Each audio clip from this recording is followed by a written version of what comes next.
Hi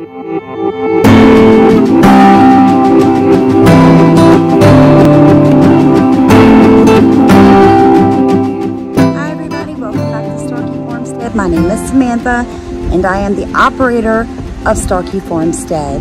We are a 2-acre organic regenerative farmstead here in southeast Louisiana. We started a 1/4 acre no-till market garden this year. We incorporated quail into our small livestock here at Starkey Farmstead here recently, and it's kind of interesting. I just wanted to tell you guys, thank you so much for rowing in our boats. Stephen and I are so very thankful. We hit our 1,000th subscriber today, and we are so super pumped, guys. It just really encourages Stephen and I. The message we have for all of you is you can do this with whatever you have in your hand, wherever you are financially, whatever your land situation, whatever your housing situation, whatever your financial situation. We truly, honestly believe that you can sustainably farm out of debt. That is our biggest message for you guys.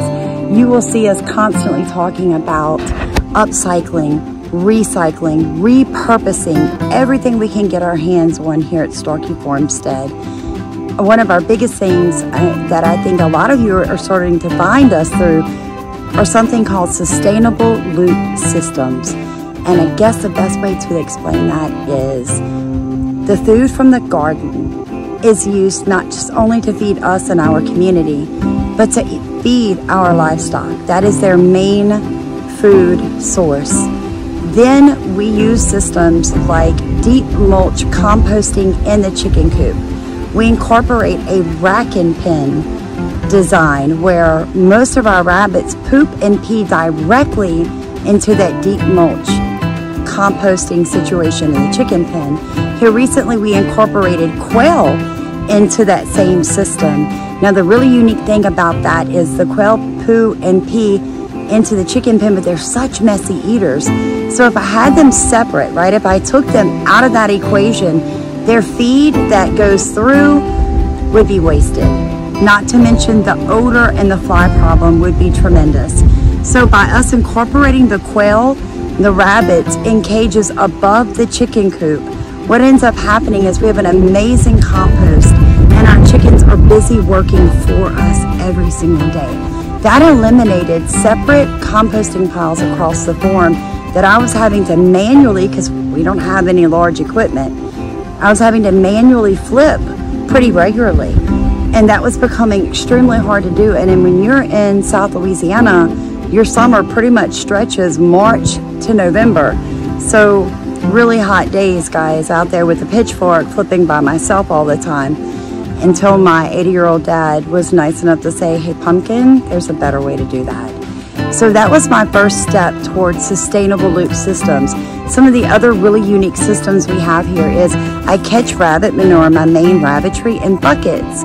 And one day I went in to get an order of rabbit manure for a customer and realized, oh wait, there are these really maggoty, you know, wiggly little nasty things in the poo. Oh my gosh, what is that tapeworm? And I Googled it, I looked up, a little research, and realized, hey, wait a second, that's a black soldier fly larvae.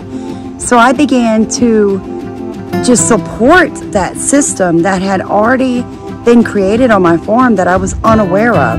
So rather than getting a separate bin and like putting all this money and all this time and effort into creating a black soldier fly larvae system that was independent of itself across the farm, I just continued to support the system where I found it, because that was a natural, obviously a natural ecosystem for those worms. So I just supported that with making sure it stayed moist, it stayed in the shade, that it had a covering on top of a nice, you know, organic hay, and that occasionally I would throw a little bit of, you know, vegetable scraps or something on top of it, and they would just continue to multiply.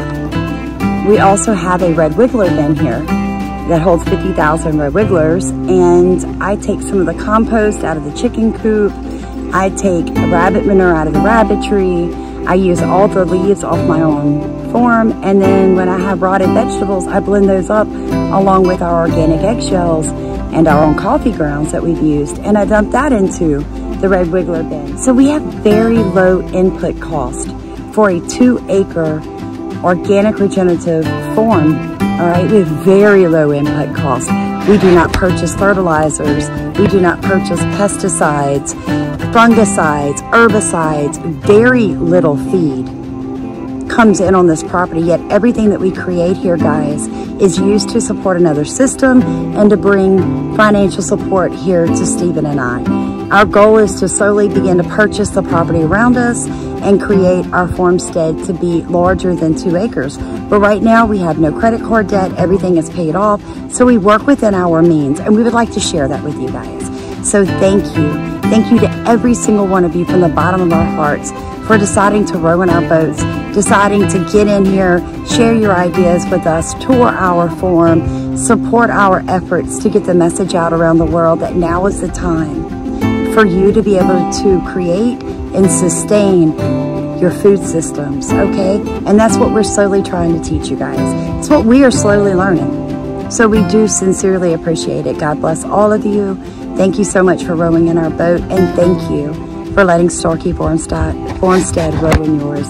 God bless you guys. I have some vegetables to get into the ground. I'm running a little behind schedule, but that's okay. It's life, and we're very honest about the things that we face here at Starkey Farmstead. It's important to us to be as transparent and open with you guys as we possibly can. If you guys are ever in Southeast Louisiana and you want a tour, please give us a call. You can also find us all over Facebook, Starkey Farmstead. Have a great day, guys.